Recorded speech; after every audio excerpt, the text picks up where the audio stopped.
रत्नात्रय के गुण कहाँ मिलेंगे? सम्यक दर्शन ज्ञान चारित्र कहाँ मिलेगा? सिलवानी के कौन से बाजार में, बाजार की कौन सी दुकान पर रत्नात्रय मिलेगा? सम्यक दर्शन चाहिए है, किसकी दुकान पर जाओगे? बताओ, किसकी दुकान पर? बजाज जी की दुकान पर मिलेगी या भाई जी की दुकान पर मिलेगा? कहाँ मिलेगा? सिंगई जी की दुकान पर मिलेगा, मेडिकल की दुकान पर मिलेगा, साइकिल वालों की दुकान पर मिलेगा क्या? साइकिल वालों की दुकान पर मिलेगा क्या रत्नात्रय? नहीं मिलेगा। रत्नात्रय बाजार की किसी दुकान पर मिलने वाला नहीं। रत्नात्रय तो रत्नात्रय धारियों के पास मिलेगा। गुण कहाँ मिलते हैं? गुणियों के पास मिलते हैं। गुण कहाँ मिलते हैं? गुणियों के पास मिलते हैं। ऐसे गुणी जनों को देख करके अपने मन में जो प्रसन्नता आती है उसका नाम है भक्ति। भक्ति की परिभाषा क्या है? गुणी जनों को देख हृदय में मेरे प्रेम उमड़ आवे। भक्ति की परिभाषा क्या है? गुणी जनों को देख हृदय में मेरे प्रेम उमड़ आवे। अपने मन में जो प्रेम का भाव आता है, अपने मन में जो बड़ों के प्रति अनुराग आता है, क्यों आता है? उनके पास में गुण है। व्यक्ति का महत्व नहीं है, व्यक्ति के पास में जो व्यक्तित्व है उसका महत्व है। नाम में रखा क्या है? नाम आप कोई भी रख दो, किसी का भी रख दो। राम है, महावीर है, अतिवीर है, सन्मति है, आप किसी का नाम रख दो। नाम से, ये तो नाम संज्ञा है। लेकिन उसी नाम में महत्व तब बढ़ेगा जब नाम के अनुरूप उसमें गुण धर्म भी हो। अब नाम तुमने दुकान का रख दिया, कपड़ों की दुकान, और दुकान का नाम दिगंबर वस्त्रालय। क्या? दिगंबर वस्त्रालय। अब वस्त्रों का भंडार है और नाम दिगंबर है। नाम क्या रखा? दिगंबर। और सामान क्या रखा है? कपड़ों का। अब उस नाम से दिगंबर पने का क्या अर्थ? कुछ नहीं, वो तो आपने नाम रख लिया। कोई भगवान का नाम रख लेते हैं, कोई गुरुओं में आचार्यों का, मुनियों का नाम रख लेते हैं। नाम संज्ञा है, नाम संज्ञा से कुछ नहीं। लेकिन यदि हम महावीर भगवान की जय बोल रहे हैं तो जय उन महावीर की बोल रहे हैं जिन्होंने अपने आप को जीत लिया है, जिन्होंने अपने आप को जीत लिया है। अपने आप को जीतने का मतलब क्या है? राग द्वेष को जीत लिया है, घातिया कर्मों को नष्ट किया है, अपने कर्मों को जीत लिया है। ऐसे उन महावीर की हमने पूजा की, उन महावीर की हमने जय बोली। आदिनाथ भगवान, शांतिनाथ भगवान, 24 तीर्थंकर, आचार्यों में बड़े बड़े रिद्धि संपन्न आचार्य, गौतम गणधर से प्रारंभ कर दें, बड़े बड़े आचार्य, धरसेन, पुष्पदंत, भूतबली, आर्यमंशु, नागहस्ती, गुणधर आचार्य, यति वृषभ आचार्य, समंत भद्र, पूज्य पाद उमा स्वामी, अकलंक देव आदि आदि आचार्य। वर्तमान में शांति सागर, वीर सागर, शिव सागर, ज्ञान सागर, धर्म सागर, आचार्य विद्यासागर। नाम से हमें क्या? शांति सागर नाम है, पर उनका पद कौन सा है? निर्ग्रंथ आचार्य का पद है। ऐसे निर्ग्रंथ आचार्य, आचार्य परमेष्टि का नाम है। सिद्धों में कोई नाम नहीं है। द्रव्य कर्म, भाव कर्म, नो कर्म सब समाप्त, कोई नाम नहीं। शरीर ही नहीं है तो नाम क्या है? व्यवहार ही नहीं है। लेकिन उनका परिचय भी भूतपूर्व प्रज्ञापन की अपेक्षा से महावीर के रूप में ही दिया जाता है। उनकी पूर्व अवस्थाओं को लेकर के दिया जाता है। सिद्धों की सिद्धि करने में नए विवक्षाओं में भूतपूर्व प्रज्ञापन नए लगाए जाते हैं। शरीर की अवगाहना से कैसे सिद्ध हुए, आसन में कैसे सिद्ध हुए, उम्र कितनी थी, क्या था, तप का काल कितना था, आदि आदि बिंदुओं से सिद्धों में भी अंतर किया जाता है, जबकि सिद्धों में गुणों में कोई अंतर नहीं। क्षेत्र काल गति लिंग तीर्थ चार्य प्रत्येक बुद्ध बोधित ज्ञानावगाहन अंतर संख्याल बहुतता साध्या, सूत्र के अनुसार सिद्धों की सिद्धि होती है। सिद्धों की सिद्धि होती है तो नाम का महत्व नहीं है, लेकिन गुण और पद है तो उस नाम का भी बड़ा महत्व है।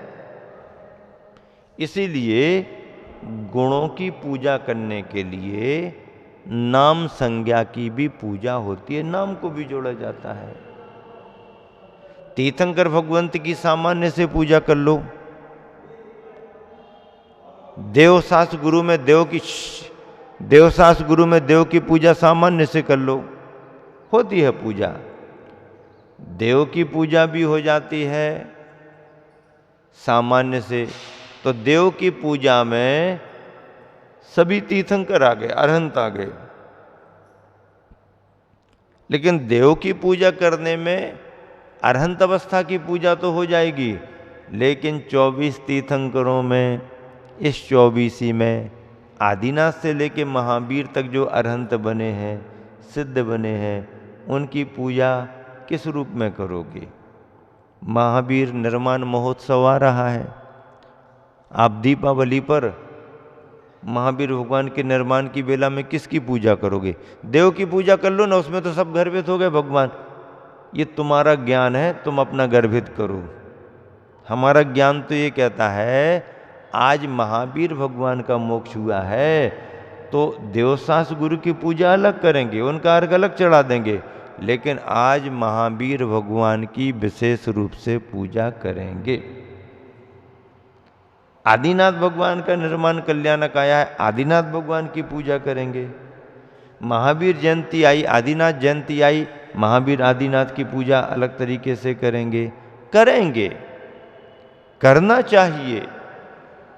नाम से भी पूजा होती है, वो नाम पूजा नहीं है, व्यक्ति पूजा नहीं है, व्यक्ति के गुणों की पूजा है। और व्यक्ति के गुणों की पूजा जब तक नाम नहीं आएगा तो उस व्यक्ति के गुणों की पूजा कैसे कर पाएंगे?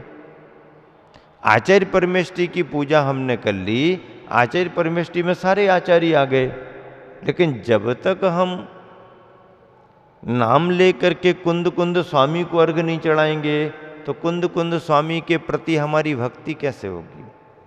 कुंद कुंद स्वामी की दिगंबर परंपरा को इतनी बड़ी देन है तो उनको अलग से पूजा करेंगे। समय समय पर प्रसंग जिसका रहता है करते हैं। वर्तमान में आपकी श्रद्धा, आपकी भक्ति गुरुवर आचार्य श्री विद्यासागर जी पर है, तो आचार्य श्री तुम्हारे समक्ष हो या ना हो, तुम्हारी भक्ति तुमसे प्रतिदिन अर्घ चढ़वा रही है। हम मंदिर में देखते हैं वंदना करते समय आचार्य श्री तो है नहीं, लोग पूजा कर रहे हैं, लेकिन प्रत्येक वेदी पर पूजा के बाद में हर आदमी आचार्य श्री को अर्घ चढ़ा रहा। आचार्य श्री ने कहा है क्या कि हमको अर्घ चढ़ाओ?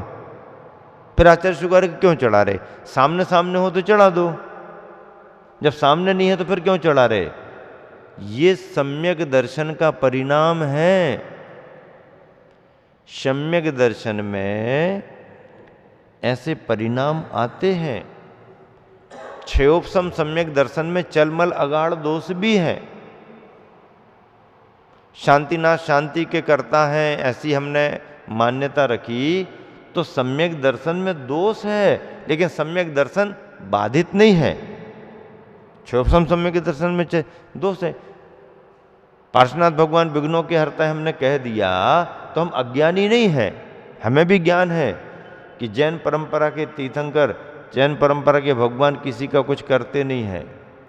करते नहीं है तो हमने बालबोध में भी पढ़ लिया। भगवान का स्वरूप है कि किसी का कुछ करते नहीं, भला भी नहीं करेंगे बुरा भी नहीं करेंगे। तो फिर सारी पूजाओं में ये क्यों लिखा, भगवान आपने सबका तो भला कर दिया, हमारे को क्यों छोड़ दिया, भगवान सबका बेड़ा पार हो गया, हमारा बेड़ा क्यों रह गया, ये पूजाओं में क्यों कहा। भक्ति बिना कर्तृत्व भाव के होती ही नहीं है। हमारे समय सार का ज्ञान हमको ये कहता है कि कर्तृत्व, भोक्तृत्व और स्वामित्व से ऊपर उठना, कर्तृत्व, भोक्तृत्व और स्वामित्व से ऊपर उठना, तो इन तीनों से ऊपर उठने में स्थिति क्या बनेगी, तुम सामायिक में बैठो, न भोजन करो न भोजन कराओ, न स्वाध्याय करो न स्वाध्याय कराओ, न पूजा करो न पूजा कराओ, सामायिक में बैठो, ध्यान में बैठो। क्योंकि ध्यान में बैठे बगैर कर्तृत्व, भोक्तृत्व, स्वामित्व की भावना से कोई भी गृहस्थ ऊपर नहीं उठ सकता, कोई भी गृहस्थ ऊपर नहीं उठ सकता। अरे ध्यान में बैठने के बाद भी इस भावना से ऊपर नहीं उठ पा रहे। ध्यान में कोई बैठ गया है तो इस भावना से वो ऊपर उठ ही गया, ऐसा नहीं है, पर उठने की प्रक्रिया यही है, यहीं से उठेंगे। इस पद्धति से ही इन तीन धाराओं से हमारे विकल्प दूर होंगे, कर्तृत्व की भावना, भोक्तृत्व की भावना, स्वामित्व की भावना। जब तक आप प्रवृत्ति में हो, ग्रस्त की भूमिका में हो, ग्रस्तोचित कार्यों में आपकी भक्ति आपको ऐसा कराएगी ही कराएगी। गुरुदेव हमको आशीर्वाद दो, हमारा कल्याण हो जाए, तो हम आशीर्वाद नहीं देंगे तो तुम्हारा कल्याण नहीं होगा क्या? और हम दे देंगे तो तुम कछु भी कर रहे तो भी कल्याण हो जाएगा? हमने आशीर्वाद दे दिया और तुम कुछ भी करते रहो तो कल्याण हो जाएगा क्या? और मान लीजिए हमने कह दिया नहीं हम तुमको आशीर्वाद नहीं दे रहे, तो तुम्हारा कल्याण रुक जाएगा क्या? अरे तुम्हारा कल्याण तुम्हारे उपादान से होगा, हमारे देने नहीं देने से क्या फर्क पड़ता है। लेकिन तुम्हारा उपादान उस रूप में जागृत तो हो। सोया हुआ उपादान जागृत व्यक्तियों से ही जागता है। खरबूजा रंग बदलता है, लेकिन किसको देख करके? किसको देख करके? किसको देख करके बदलता रंग? बोलो, खरबूजा।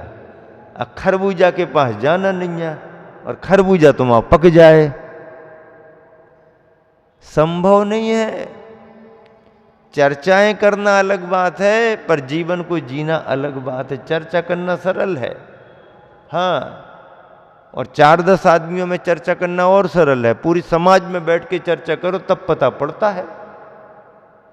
अपने मेर के, अपने हिसाब के लोगों के बीच में तो कोई भी अपनी चर्चा कर सकता, अपने से विरुद्ध विचार वाले भी हमारे साथ बैठें और फिर उनके बीच में चर्चा करें तो ज्ञानी की परीक्षा होती है। इसीलिए तो महाराज जी सभी को कहते हैं कोई भी आओ, कोई भी सुनो, हाँ, किसी को मना नहीं, किसी को मना नहीं, सुनना सभी को। सार्वजनिक काम है, चाहे 2 बैठो चाहे 200 बैठो, क्या फर्क पड़ता है? चाहे 2 बैठो चाहे 200 बैठो, कोई फर्क नहीं पड़ता है। सुनने की जिज्ञासा होना और जिज्ञासा के भाव से सुनना। हमने आधा घंटा सही बोला वो ख्याल में नहीं आएगा, एक वाक्य में कहीं कम ज्यादा हो गया वो पकड़ करके बात करना कि भाई ऐसी चर्चा हुई है। तो जब तक श्रोता का अभिप्राय सम्यक नहीं होगा तब तक वह अपना भला नहीं कर सकता। बात करते करते तो कोई भी चूक सकता है, बड़े बड़े आचार्य भी लिखते लिखते चूक सकते हैं। यदि नहीं चूकते होते तो अंत में क्यों लिखा? कुंद कुंद स्वामी ने समय साल लिखा और चौथी पांचवी गाथा में, क्योंकि उनने समझ लिया था कि पाठक और श्रोता किस बुद्धि के होते हैं। कुंद कुंद स्वामी ने समझ लिया पाठक और श्रोता किस किस तरह के हो सकते हैं, तो लिख दिया कि मैं समय सार का प्रतिपादन तो कर रहा हूं, लेकिन कथन करने में कहीं चूक जाऊं तो छल ग्रहण नहीं करना। अब हमको बता देना, हम सुधार लेंगे। हो सकता है ध्यान नहीं रहा हो, कहते कहते शब्द बदल गए हों, तो उसके लिए हम बदल लेंगे। हमारे अंदर सरलता है, लेकिन सुनने वाले में भी तो सरलता हो ना। कुंद कुंद स्वामी को लिखने में ये लिखने की जरूरत क्या पड़ी कि चूक जाऊं तो छल ग्रहण नहीं करना।